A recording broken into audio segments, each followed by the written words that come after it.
जय हिंद दोस्तों, study with गुरुजी में आप लोगों का एक बार फिर से स्वागत है।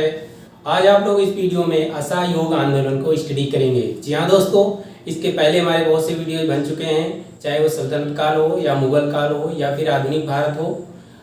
सारे वीडियो बहुत ही अच्छे हैं, आप लोग जरूर देखिए। और इस वीडियो में आज हम आप लोगों को असहयोग आंदोलन का टॉपिक डिस्कस करने वाले हैं और यहाँ से जो भी क्वेश्चन एग्जाम में आते हैं उन सबको बताने वाले हैं। तो चलिए हम अपने इस टॉपिक को शुरू करते हैं।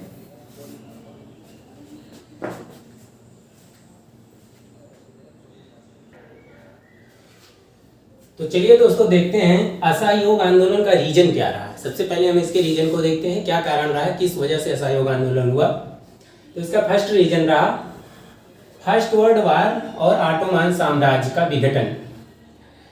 उस समय फर्स्ट वर्ल्ड वार चल रहा था और ऑटोमन साम्राज्य का विघटन हुआ, ये एक फर्स्ट रीजन रहा।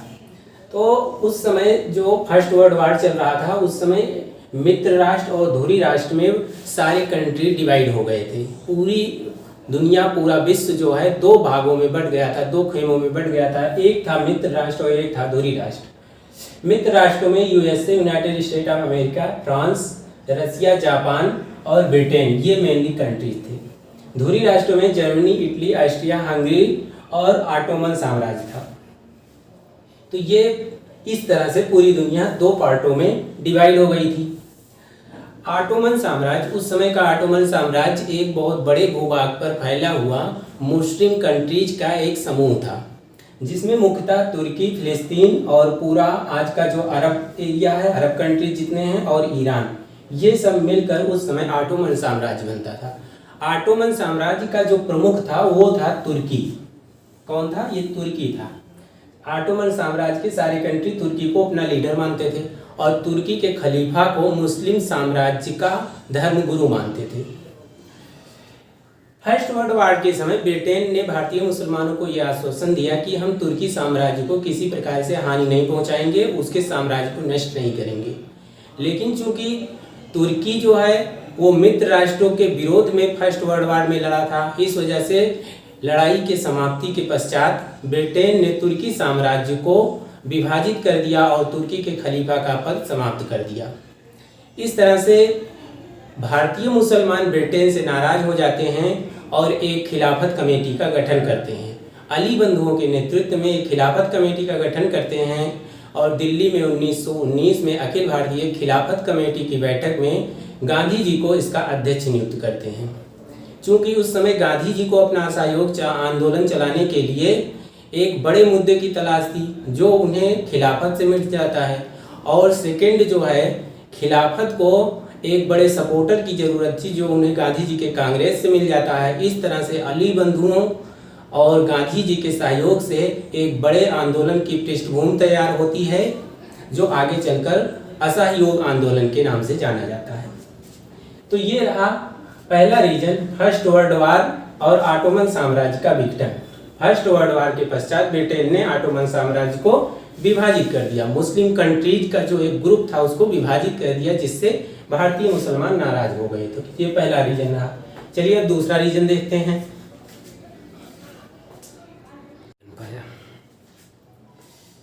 चलिए दोस्तों अब हम देखते हैं second reason, Rowlatt act. Rowlatt act, ये ब्रिटिश सरकार ने एक नियम पारित किया था जिसके अनुसार किसी भी भारतीय को केवल शक के आधार पर गिरफ्तार किया जा सकता था और उन्हें लंबे समय तक जेल में रखा जा सकता था और उनके साथ किसी भी प्रकार का व्यवहार वो जेल में कर सकते थे।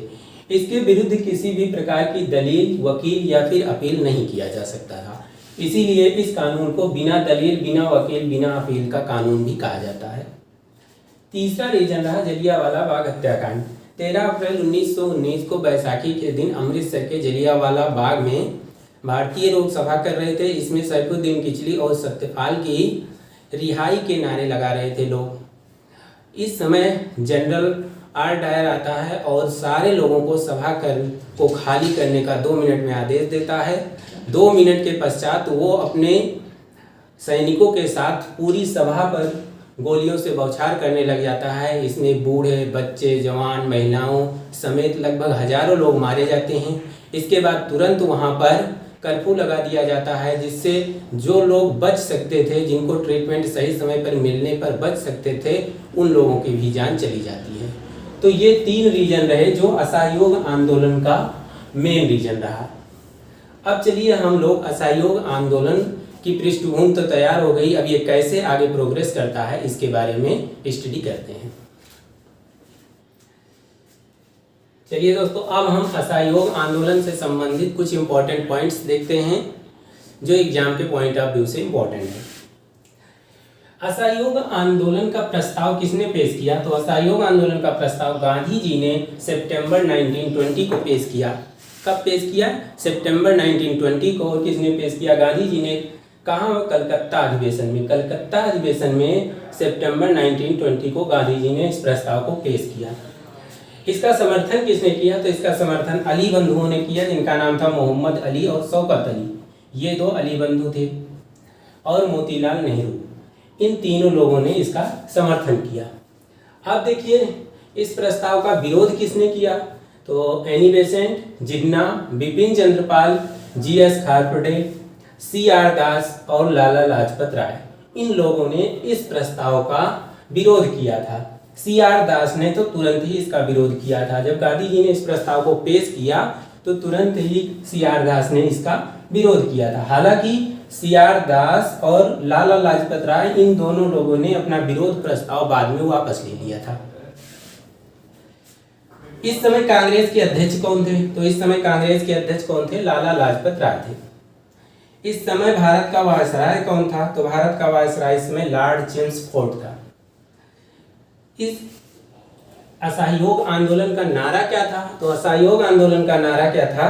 1 वर्ष के भीतर स्वराज की प्राप्ति। गांधी जी ने असहयोग आंदोलन के समय नारा दिया कि 1 वर्ष के अंदर हमको स्वराज की प्राप्ति होनी चाहिए। चलिए अब हम नेक्स्ट स्लाइड देखते हैं।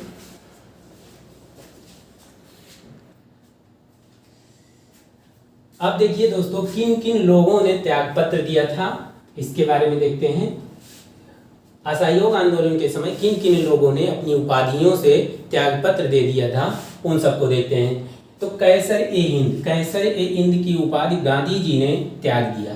कैसर ए हिंद की उपाधि जो अंग्रेजों से मिली थी, गांधी जी ने असहयोग आंदोलन के समय इसे त्याग दिया। दूसरा देखिए, राय बहादुर की उपाधि। राय बहादुर की उपाधि जो जमनालाल बजाज को अंग्रेजों ने दिया था, जमनालाल बजाज ने असहयोग आंदोलन के समय राय बहादुर की उपाधि त्याग दिया। अब देखिए वकीली पेशा से किन किन लोगों ने त्याग पत्र दिया। तो वकीली पेशा से एम.आर. जयकर, सैफुद्दीन किचली, सरदार वल्लभ भाई पटेल, सरदार विट्ठल भाई पटेल, जो दोनों गुजरात से बिलोंग करते थे, इन दोनों लोगों ने भी। सी राजगोपालाचारी, ये मद्रास थे, इन्होंने भी त्याग पत्र दे दिया। चित्तरंजन दास, ये बंगाल से थे। राजेंद्र प्रसाद, ये बिहार से थे। और मोतीलाल नेहरू, जवाहरलाल नेहरू, ये यूपी से थे। इन सारे लोगों ने अपनी वकीली पेशा से त्याग पत्र दे दिया। तो इन सारे लोगों ने त्याग दिया। कैसर ए हिंद की उपाधि गांधी जी ने त्याग दिया। राय बहादुर की उपाधि जमनालाल बजाज ने त्याग दिया। वकीली पेशा से इन सारे लोगों ने त्याग पत्र दे दिया। अब चलिए हम नेक्स्ट स्लाइड देखते हैं।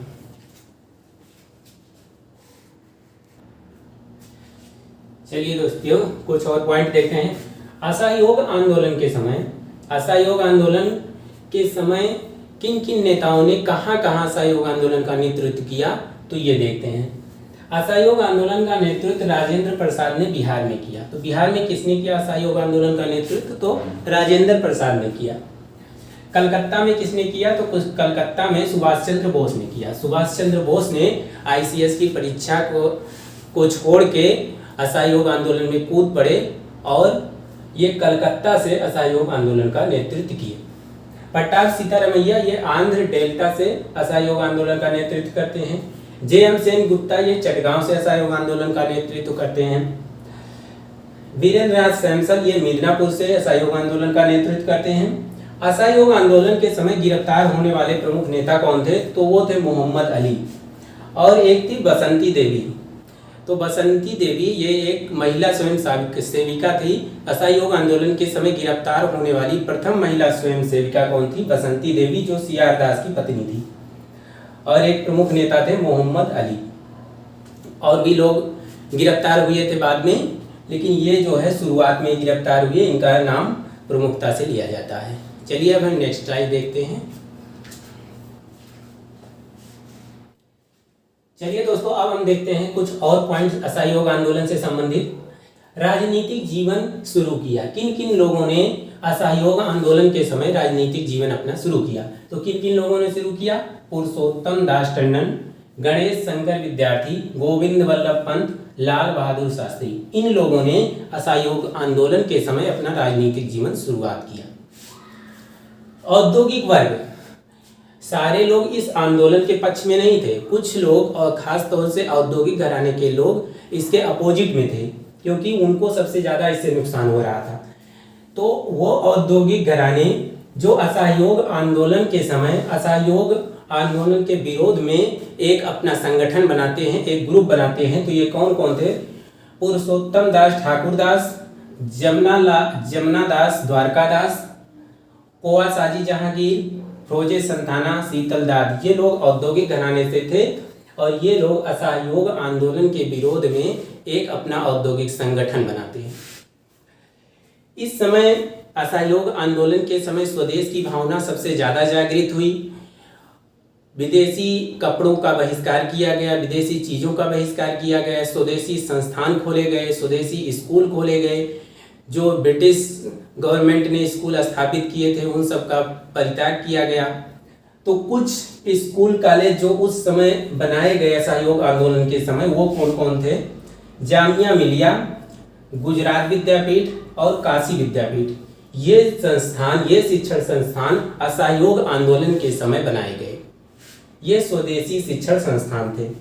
वस्त्रों को जलाने को निष्ठुर बर्बादी किसने कहा? तो असहयोग आंदोलन के समय जो विदेशी वस्त्रों को जलाया जा रहा था, इसे रविंद्रनाथ टैगोर ने निष्ठुर बर्बादी कहा। तो ये भी क्वेश्चन आता है।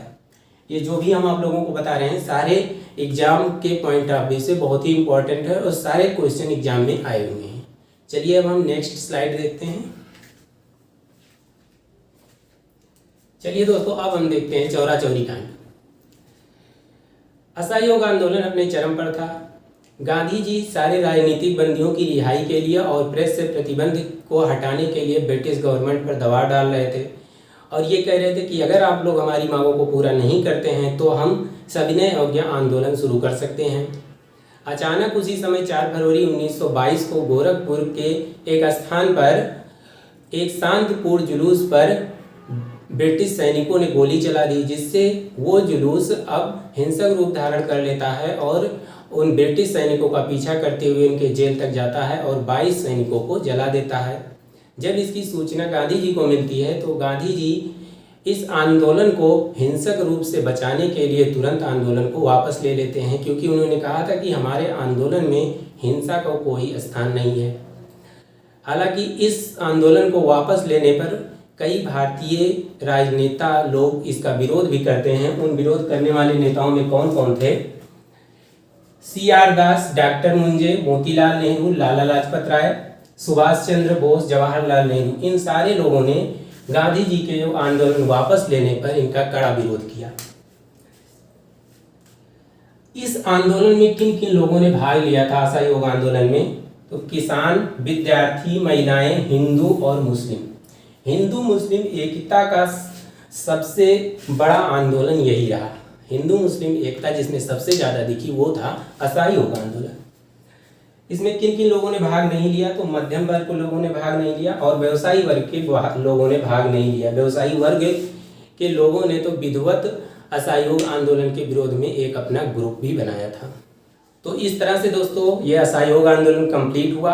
आज का ये टॉपिक असहयोग आंदोलन हम आप लोगों को पूरा कंप्लीट पढ़ाए हैं।